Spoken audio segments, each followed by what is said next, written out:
This video contains flashing lights, disturbing content, violent and graphic images, jump scares, pop-ups and sudden loud noises. Viewer discretion advised. Let's go! Alright, let's roll out. I'll speak for myself.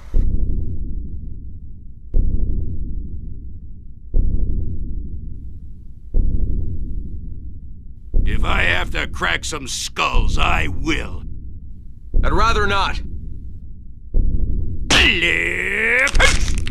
You are a spineless worm. You are a mistake of nature. You are walking vomit!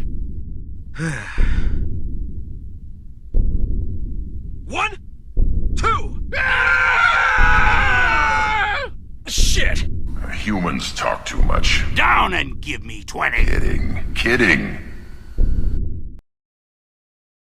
Everyone loves a good scare now and then. Horror games have become increasingly popular after the past few years as graphics and visuals have become more realistic. There are hundreds of great games that'll give you a good jump, but these specific ones give you frights from start to finish. So go grab yourself a snack, turn down the lights, pull the blankets close, ramp up the volume, and let's start off this top 80 scary horror games.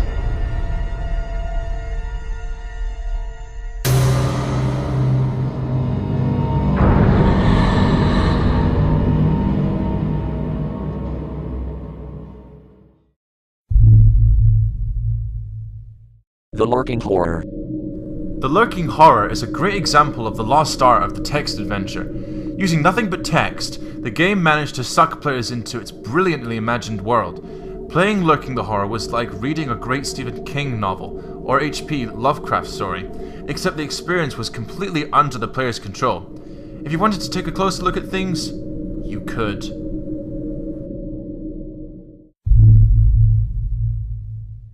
Uninvited. Uninvited was probably the only game from the NES era that was considerably scary. Being a point-and-click game, it's not in real time, so it misses that quick, unexpected scare factor. It does have that element of apprehension before you're about to open a door or confront a ghost. The danger and death tunes, even for its time, fit the event perfectly and gives it a lot of tension. Pick up the wrong choice and you're presented to a disturbing close-up of the thing that kills you.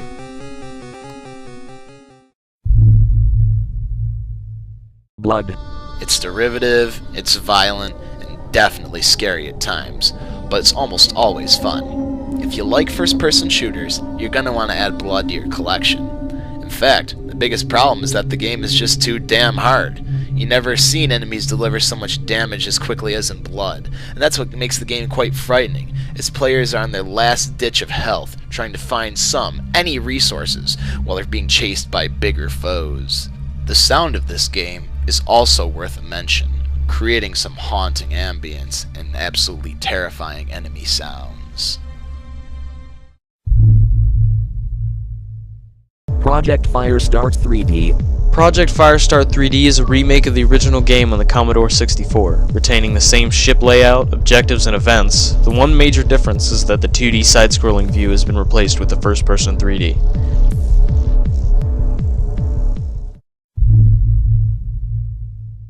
Painkiller.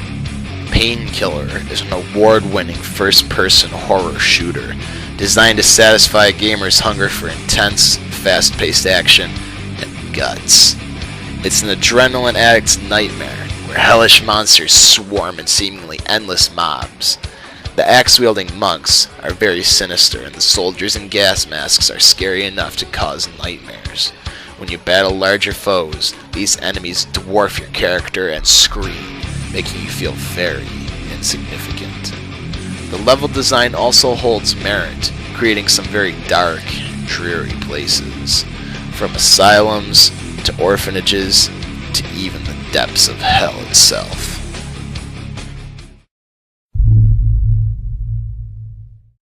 Seventh Guest. Imaginative and scary. Seventh Guest is one of a kind in those early days of suspense gaming. The atmosphere was indeed creepy, and the game has a tendency to uphold that for a very long time during your playthrough. Of course, you can't compare the game to what we have nowadays. With clever imagery, there are possibilities that a puzzle would freak you out.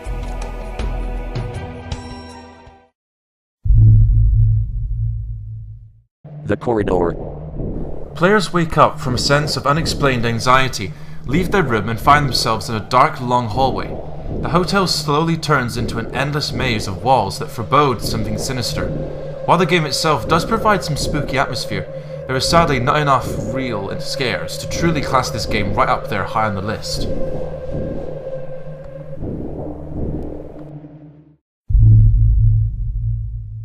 The Path.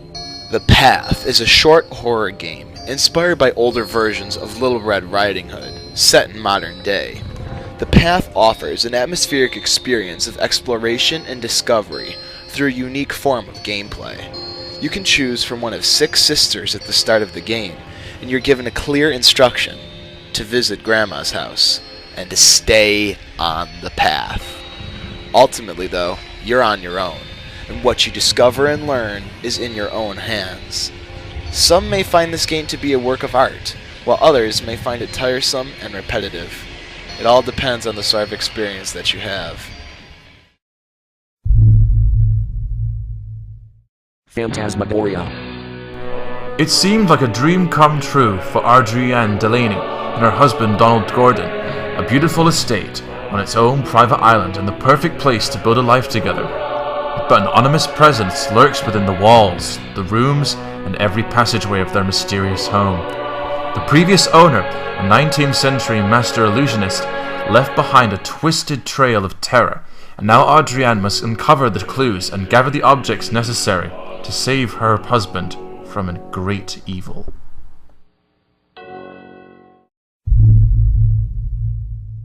Scratches. Scratches is a terrifying game where a story from the past emerges to haunt the present. You control the famed horror writer Michael Arthur as he explores Blackwood Manor, a Victorian house near an English market town. It's a quiet and pleasant house, until odd noises in the basement keep him up at night. As they grow louder, you explore the house and unlock the strange tales that echo through its walls. The atmosphere is the strongest part of this game, and the creepiness can be pretty extreme at times.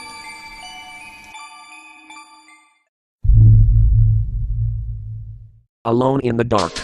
The original Alone in the Dark may not be very scary by modern standards, but deserves a great deal of credit for helping to blaze the trail, both for atmospheric tension and for the genre of games that would become known as survival horror.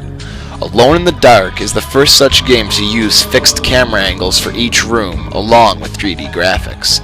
It takes place in a very spooky mansion in which the main character, Edward Carnby, must navigate the dreaded place and survive the attacks of deadly monsters that lurk just around the next corner.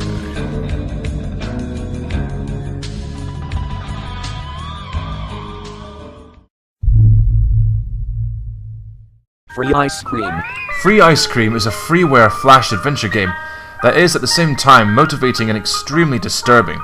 2 young girls, Lily and an unnamed girl, are attracted to the promise of free ice cream and are kidnapped by a crazy and frightening chef. Now the player has to help the young girl in the red dress to escape a horrible fate. Deadly Premonition. This is the game that does some things brilliantly right and others terribly wrong, yet it somehow manages to be a game that is simply like no other.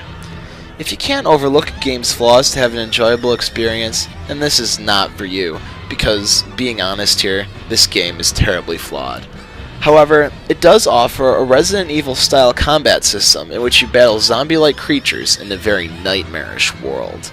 Deadly Premonition, while it may not be for everyone, is still nevertheless a very fun horror game.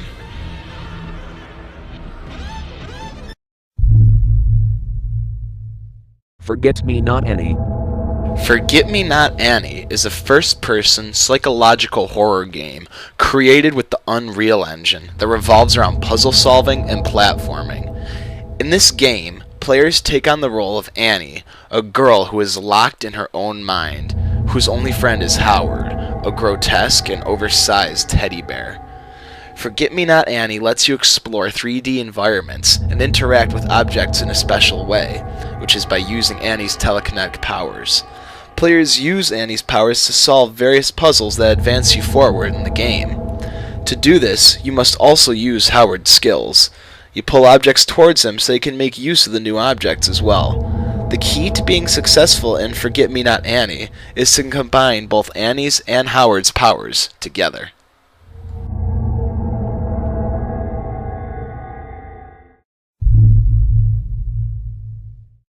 You are empty.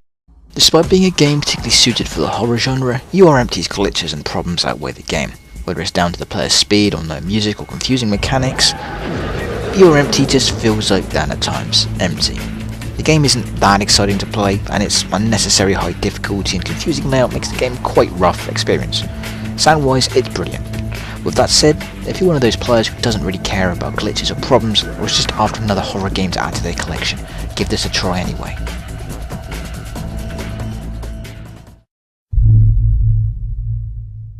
Curse, the Eye of Isis.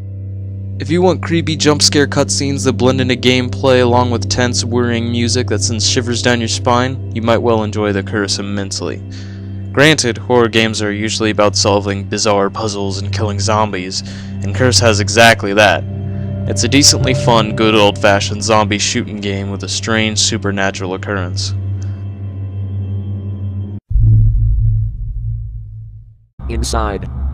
A pretty decent free indie game that has quite a few jump scares. This game uses Unity 3D engine and requires you to scavenge an empty building looking for a key. Each corridor is dark, and more often than not you'll be stalked by red mannequin-looking people and a sinister demon. There are quite a number of jump scares and sudden noises to keep the player on their toes, but the ending is a little disappointing. Basically, if you're afraid of the dark, Inside is the game for you. Area 51. Area 51 takes elements from other first-person shooter games, like the gameplay of Halo and the creepy environments of Doom 3, and thrusts you into the not-so-secret base where all hell is broken loose.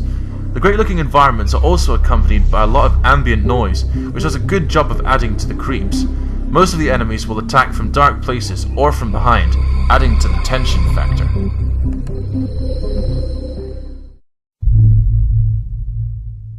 Sanitarium. Taking place in an insane asylum filled with crazed patients, Sanitarium puts you in the role of an amnesiac who must discover the truth about his identity and incarceration. Despite the cliched premise of the mysteries of this little-known but much-loved point-and-click adventure unravel into a rich psychological horror experience that fits between the ominous, gothic asylum bleak flashbacks from the protagonist's past and the nightmares, delusions of the troubled psyche.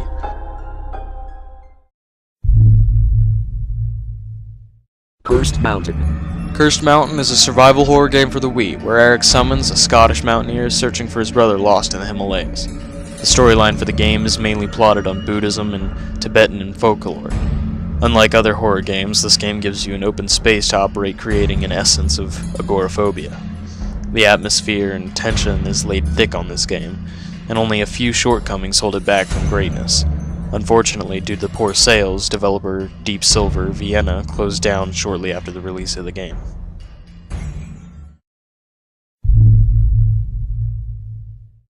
Yumi Nikki. Yumi Nikki is a freeware indie game for the PC that stars an open-world dreamscape. This is a quality title that has a cult following and takes gaming in a different direction. There's no spoken dialogue through the entire game. It really is for those who enjoy exploring worlds, who like cryptic and symbolic plots, surreal landscapes and trippy moments. This is a deeply atmospheric title with some of the most disturbing backdrops ever in a game.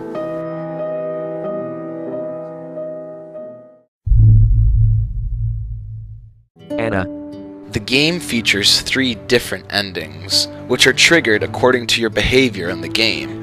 Anna will provide you with different paths, environments, and puzzles according to the path you're walking, providing you with 3 different experiences, each one about being around 3 hours. The more you play the game, the more creepy and disturbing it gets. The game does, however, have some incredible graphics for an indie game, and upon its completion, will leave an imprint in your mind, long after you turn off the computer.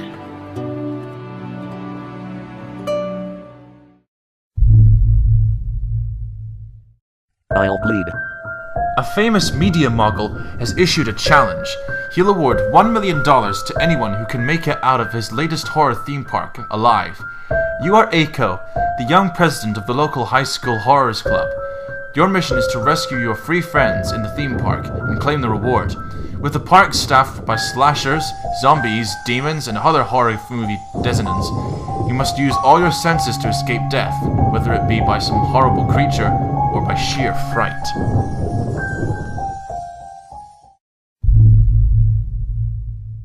Dementium, the Ward. The strength in this game is its horrific presentation and great sound design that actually enhances the sense of terror you'll get from playing it. Dementium is like a classic horror film that doesn't rely on cheap shocks for its scares. Instead, it creates an atmosphere of tense paranoia. Even your own heartbeat can be heard thumping throughout the game, and this makes things even more nerve-wracking, especially when you're running for your life, or when low on ammo. The White Chamber. The White Chamber is a point-and-click horror adventure in which you play the part of an unnamed young woman who literally woke up in a coffin in a dark room. She has no idea how she got there, and you don't even know her name. For most of the game, the music is non-existent, leaving you to the ambience of computers and machines around you, piping up only when you drive the attention through the room. The music, when it plays, is actually pretty good. It pumps the atmosphere even more. Overall, this one is a creepy game. It will make you nervous, it will make you uncomfortable, and it will keep you coming back until you see a conclusion. If you're a fan of horror titles that actually are scary, pick this up. Don't hesitate.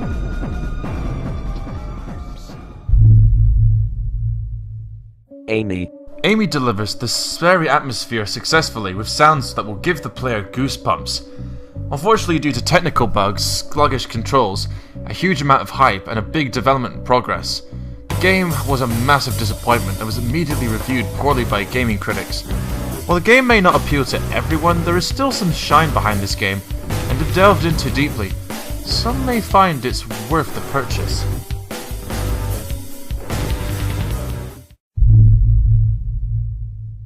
Candles.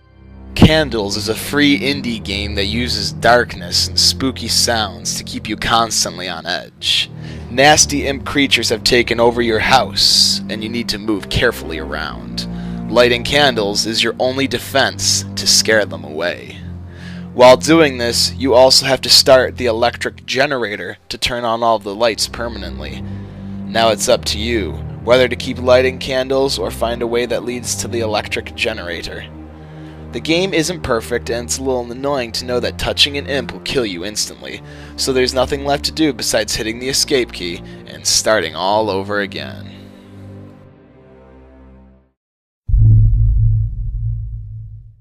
Haunting Ground.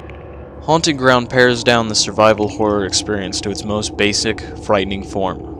Running for your life when one of the game's persistent killers is hot on the trail of the defenseless protagonist, Fiona, the game descends into madness. Impressive panic effects distort the time, corrupt the visuals, and muddle your controls, making your playtime all the more disturbing. While critics flame the game on its confusing and downright stupid plot, play this one for yourself and see.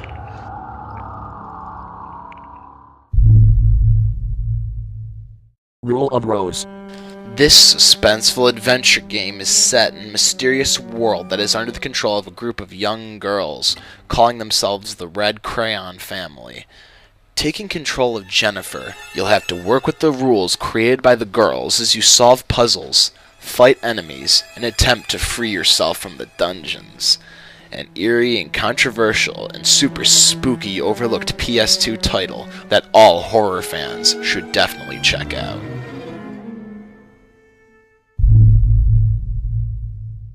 Haunt. The experience of playing Haunt can be best summed up as going through a haunted house found at most traveling carnivals. The game takes place in a dark and eerily lit haunted house. Even though the graphics are kinda cartoony, it really radiates the ambience of a classic haunted mansion. The game will try to scare you in exactly the same way as found in those classic haunted attractions. In the game you'll find all types of stereotypical stuff like pipes that suddenly spray gas at you, trapdoors that suddenly go flying open, and medieval armors that suddenly start moving. As there are so many objects in the game, you begin to believe that anything is possible, so your mind starts making you think that something is about to happen. This trick with paranoia makes this game absolutely terrifying.